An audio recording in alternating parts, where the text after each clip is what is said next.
Hey everyone, Tennis Balls here with a quick little video for you with a couple of guest stars, I guess.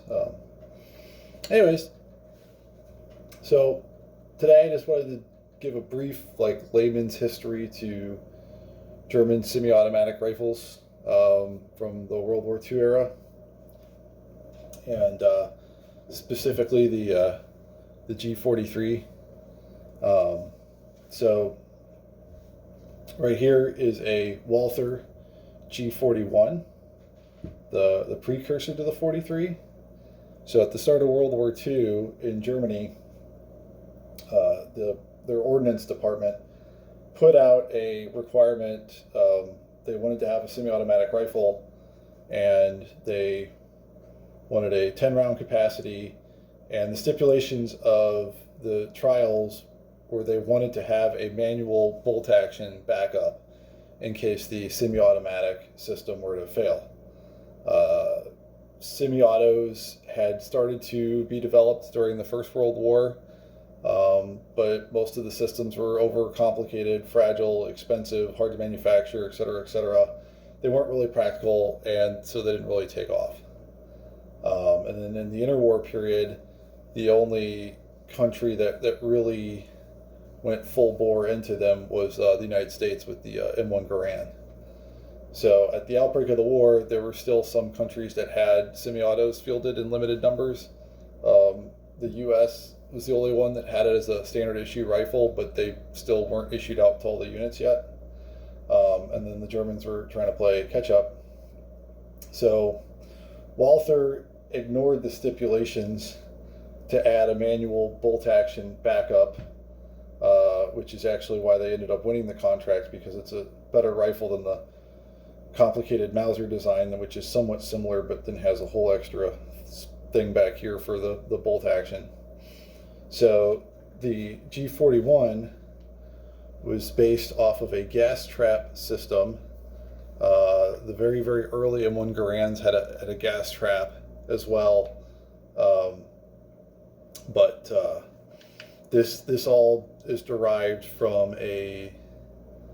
was it Dutch or Belgian? I think it was Dutch. Anyways, it's called the Bang system. It was a prototype rifle from the 1920s that had this cone front that would trap some of the gases from the muzzle blast and use that to drive a spring system that has a direct impingement on a rod that would cycle the bolt. The Bang system was never, the Bang rifle was never adopted by anybody. They don't really exist much anymore. There's a couple of museums and a couple of parts guns floating around in private collections, but they're really rare. But the Walther G41 was based off of that, and as you can see, it's got this nifty little muzzle cone. And if you push in that little detent guy and unscrew this all slides off, and then you'd see that there's a little O-shaped, essentially, plunger that goes around the barrel, and then there's a spring behind that, and then that drives a rod that's under this handguard that cycles your bolt when you fire. So in 41, when Germany invaded the Soviet Union, they started capturing semi-automatic rifles that the Soviets were employing. So in the mid-1930s, the Russians had developed a rifle called the AVS-36, and that was followed by the SVT-38, and then this is a SVT-40, and they're semi-automatic, 10 rounds. Well, the AVS-36 was had a selector switch for full auto, but the 38 and the 40 were semi-autos. And there's basically a single port in the top of the barrel that vents gas as the round passes out, and then that gas travels down a tube, and same deal, it cycles the action. But it's a much simpler, cheaper to manufacture, more reliable design than the gas trap system. So once the Germans started capturing these and they were impressed with it, they had that practical light bulb moment. And they basically copied this gas system to the G41, and then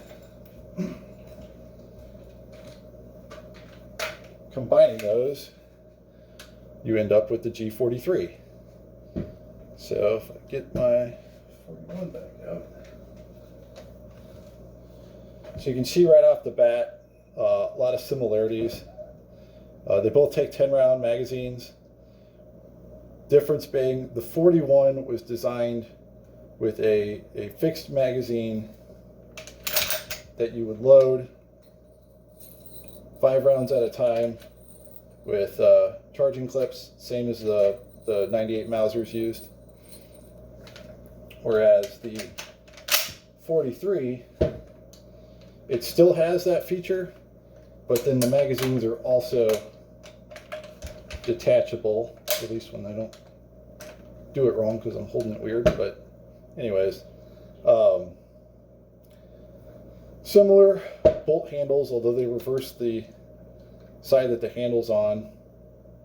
This little switch right here is basically a locking switch, so when you pull the bolt to the rear, you push this in to lock the bolt assembly together, and that's just part of the takedown process. You see the rear sights are identical. The front sights are identical. They have the same sight hood. A lot of the little parts in terms of like the bolt internals and the extractor screws and all that stuff are all the same. One of the main changes with the 43, they have this, permanent universal scope rail on the side, so that any rifle could theoretically be fitted with a scope and be used for marksman purposes. However, G43, as the name implies, these didn't start coming out until 1943, and by then the war had already started turning against the Germans. So they were putting quantity ahead of quality, and that's why with these you see this one's not too bad compared to some of my other examples, but like all this like rough, unfinished, unpolished scaling, and just you already saw it fumbling with the magazine a little bit. Like they can be a little wonky. Some of these were made in the concentration camps by slave labor, which you can imagine is not the best quality, nor are they that motivated to make the best product they can make, since it was all forced. So what I've found is that in general, no matter how many scope mounts you buy, they won't really work. It's rare to find one that'll actually clamp on and stay on, and even when you do, there's still a good chance that it'll latch on here, but the scope won't line up with the bore axis enough that you could actually sight it in. So I had one that I was able to, I took a reproduction mount and then kind of modified it until it actually worked and clamped down, but it was still off enough that like even fully sighted in, I had to use some Kentucky windage to actually hit what I was shooting at. So allegedly the original scope mounts have more flexibility in the base to where they'll fit on more guns, but it's hard to find originals. There's a lot of fakes out there. There's a lot of reproductions out there, and then the people that have verified originals, they want way too much for them. So don't have one of those to mess with. But with the repro mounts, the quality's all over the place, and they rarely fit. But again, I've got several of these rifles, and none of them have even remotely similar specs for the size of this rail. Well, anyways, so 43, these come out, and they're pretty good guns. Again, the quality's not really there. They weren't made to last. They were basically like a wartime, emergency, like we need to increase the firepower of our troops sort of thing. So the fundamental design flaw is that they're overgassed. You have a pretty sizable gas port, and as a result, whenever you fire it, the bolt gets thrown pretty violently to the rear, and the bolt assembly slams into the back of the receiver. So the first thing that goes, on the bottom of the bolt, there's a little circular whatever thing that's real thin metal. Those are almost always split. The guns are still safe to shoot even when that's split, but it's still something to keep an eye on. But that's the first thing to go, and then eventually the back of your receiver is going to crack. So if you're ever going to go buy a G43, if you ever want to shoot it, make sure you inspect thoroughly the back of the bolt and back of the receiver to make sure that they're actually intact and that it'll be potentially safe to shoot. And so, but again, at the time, they weren't being made to last. They were being made to work during the war. And by having an overgas system, you make it a very reliable firearm because it is going to cycle. You don't have to clean it. You can get mud and snow and dirt and whatever other muck on it. And the gun's going to power through because, again, it's overgas. So it's very robust and reliable. It just wasn't made to last, 100 years or 200 years, like the bolt action Mausers were. So, that's the G43 in a nutshell and why it was incepted. Post World War II, most countries, kind of like post World War I, like there's so many surplus firearms on the market that, even countries that wanted to modernize didn't really have much of an incentive to go out and like design something new or buy the latest cutting edge, because for a fraction of the cost, they could just get a whole bunch of surplus, guns from the victors, either captured stuff that the victors impounded, or just their own extras as they did drawdowns from the mass conscription. So the G43s kind of didn't really go anywhere except for South America. And Brazil saw them as a good, potentially cheap option just because of the simplicity of the design. And they were pretty suitable for mass manufacture, but it's still modern for that era, modern semi-automatic battle rifle. So they saw a good opportunity to kind of leapfrog their neighbors and get ahead of the tech curve while also saving a buck. So Brazil looked into adopting an updated version of the G43, and that's how we end up with this. The Itajuba M954, not to be confused with the other Brazilian M954 that's a completely different bolt-action rifle that they gave the exact same name to. Couldn't tell you why. But you can see, very similar. The bolts are nearly identical. The rear sights are identical. The front sights are almost exactly the same. This has a little less of a step on there. They basically took this extra material off. Mine's missing the front sight hood. And then the front sight post itself is slightly different. But, a lot of the features are the same. They improved the dust cover design. You can see here how it's integral somewhat to the bolt body. Whereas on the 43 and the 41, the sliding dust cover would sit on top. And you can see mine's not on the rifle right now. I have mine, but I keep them in a parts drawer because when I actually shoot these, I don't want to risk having it get bound up and destroying the dust cover, which can happen on those. But you can see with the updated design, they made it so it sits below the top of the bolt, so that can't happen. The safety design is the same. The takedown process is the same, where you pull the bolt back, you lock this in, flip the safety, push the button, and the whole thing pops out. Mag release is the same. Mag design's different. So these M954s were chambered in 30-06, which is what Brazil used at the time.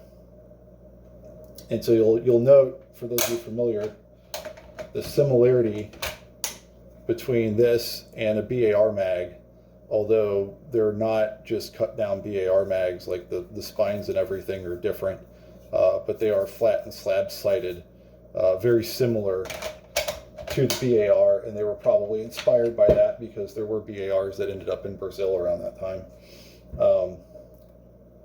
Another key change, obviously the laminate stock. This is an actual wood, different finger grooves, different front bands, but this guy here is actually a gas cutoff, and you see how this is threaded.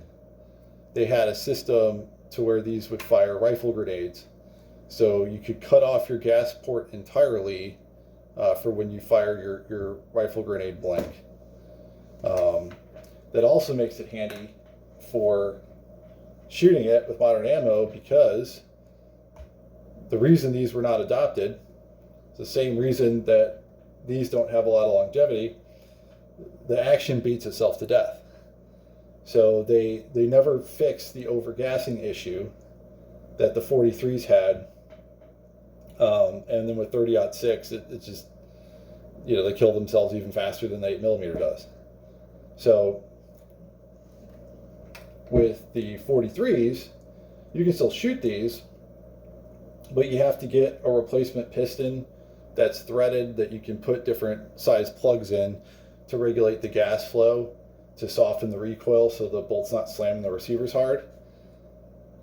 I haven't tried putting one of the kits on this. They don't really make kits for them because they're so rare. There's only a couple hundred of these that even got made. But because it was just a prototype trials rifle. But since it has the cutoff for the grenade launcher, you can just turn the gas off entirely and shoot it and just treat it like a straight pull bolt action. And then there's no wear and tear on the back of the receiver. You can shoot it all day. You're just not going to be shooting it semi-auto. But that was the final incarnation of the G43, which itself essentially is a hybrid of the G41 and the SVT-40. And then by then, mid-1950s, you started having a lot more modern gun designs coming out. And the Russians had already even switched to an intermediate caliber cartridge, which not long after the United States would do the same. And then obviously everybody else in the world pretty much followed suit after that, and the full-size battle rifles became a thing of the past. But these are neat, fun little guns. If you get one that's reliable and shoots, they are really nice. The recoil's soft, they're accurate. It is nice to have the option if you get a bunch of mags, and you can get repo mags too that aren't too expensive, that you can sit there and blaze away for a bit and not, it's not as tedious as loading the bolt actions over and over. But yeah, the production numbers on these, the Germans actually cranked out about 500,000 G43s during World War II. But they're moderately rare today. A lot of them got used up in combat. Most of them went to the Eastern Front. The ones that went there didn't really make it back over after the war. But there's some GI bringbacks. There were some post-war exports from ones that they pulled out of warehouses and things. And yeah, so I mean they're around. but they've been getting kind of pricey lately, and you know they're not super common. And then the M954s you almost never see. They pop up every once in a while, but they only made like 200 of them for the trials, and you know, so those you kind of got to stumble onto and just get lucky. But yeah, I don't know. So hopefully you enjoyed the video or learned something. Like I said, just kind of a layman's guide, brief oral history. You know, I didn't feel like doing any sort of like hardcore in-depth stuff. There's other channels that do enough of that. So anyways, happy Thanksgiving, everyone. You take care. Hope you enjoyed the guest cameo. That's Nibbler. He decided that he wanted to lay by the sunspot next to the gun, so whatever. All right, tennis balls out.